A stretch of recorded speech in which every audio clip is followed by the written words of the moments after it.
Natural star Nani హీరోగా నటించిన చిత్రం హిట్ 3 తాజాగా ప్రేక్షకుల ముందుకు వచ్చిన విషయం తెలిసిందే. శైలేష్ కొలన దర్శకత్వంలో వచ్చిన ఈ సినిమా విడుదలైన తొలి షో నుంచే మంచి పాజిటివ్ టాక్‌ని సొంతం చేసుకుంది. నాని నటన, యాక్షన్ సీక్వెన్స్‌లు ప్రేక్షకులను ఆకట్టుకున్నాయని చెబుతున్నారు. ఇదిలా ఉంటే హిట్ ఫ్రాంచైజ్‌లో ఇది మూడో సినిమా. విశ్వక్సేన్ హిట్ 1, ఆ తరువాత అడవిశేషు హిట్ 2లో నటించగా ఇప్పుడు నాని హిట్ 3కు హీరోగా నిలిచాడు. ప్రతి పార్ట్‌లోనూ క్లైమాక్స్‌లో తదుపరి సినిమా హీరోను పరిచయం చేయడం ఈ సిరీస్‌కు ప్రత్యేక ఆకర్షణగా మారింది. ఈ క్రమంలో హిట్ 3 ముగింపు సమయంలో హిట్ 4లో కాలీవుడ్ స్టార్ కార్తీక్‌ని హీరోగా ప్రకటించారు.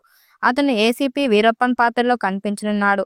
దాంతో హిట్ 4లో హీరోగా కార్తీక్ ఓకే అయ్యాడు. గతంలో సిరుత్తై, కాకి వంటి సినిమాలో పవర్ఫుల్ పోలీస్ పాత్రలు పోషించిన కార్తీక్ ఈసారి హిట్ సిరీస్‌లో సందడి చేయబోతున్నాడు. హిట్ 3 విడుదలకు ముందే కార్తీక్‌కి సంబంధించిన కొన్ని లీకులు వచ్చాయి.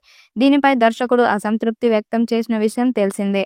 అయితే చివరి వరకు చిత్ర యూనిట్ ఈ విషయాన్ని సస్పెన్స్‌గా ఉంచింది. ఇదిలా ఉంటే హిట్ సిరీస్ మొత్తం 8 భాగాలుగా రూపొందనుందని దర్శకుడు శైలేష్ కొలను ఓ సందర్భంగా వెల్లడించిన సంగతి తెలిసిందే. అంటే హిట్ 4తో పాటు హిట్ 5 నుంచి హిట్ 8 వరకు కూడా రాబోతున్నాయి. అంతేకాదు హిట్ 8లో ఇప్పటికే వచ్చిన హిట్ హీరోలందరూ కలిసి ఒకే స్క్రీన్ మీద కనిపించనున్నారని సమాచారం.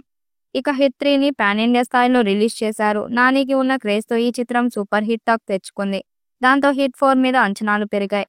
హిట్ 3 క్లైమాక్స్ ఎండింగ్‌లో కార్తీక్ కనిపించి తనదైన పంతాల్లో డైలాగ్ చెప్పిన తీరు ప్రేక్షకుల్ని విశేషంగా ఆకట్టుకుంటుంది. ఇందులో ఏసీపీ వీరప్పన్ అనే పవర్ఫుల్ పోలీస్ ఆఫీసర్‌గా కార్తీక్ కనిపించబోతున్నాడు.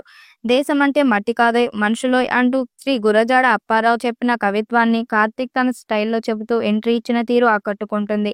కార్తీక్ ఎంట్రీ సంబంధించిన వీడియో ప్రస్తుతం నెట్టింట వైరల్‌గా మారింది. దీన్ని షేర్ చేస్తూ నెటిజన్లు అదిరింది అంటూ కామెంట్లు చేస్తున్నారు. కార్తీక్ ఎంట్రీతో హిట్ 4 హీరో ఎవరనే దానిపై క్లారిటీ వచ్చేసింది. దీంతో హిట్ 4 మరో లైవ్‌లో ఉంటుందని తెలుస్తుంది. హిట్ 3 సూపర్ హిట్ అవ్వడంతో హిట్ 4లో త్వరలోనే స్టార్ట్ కానుంది.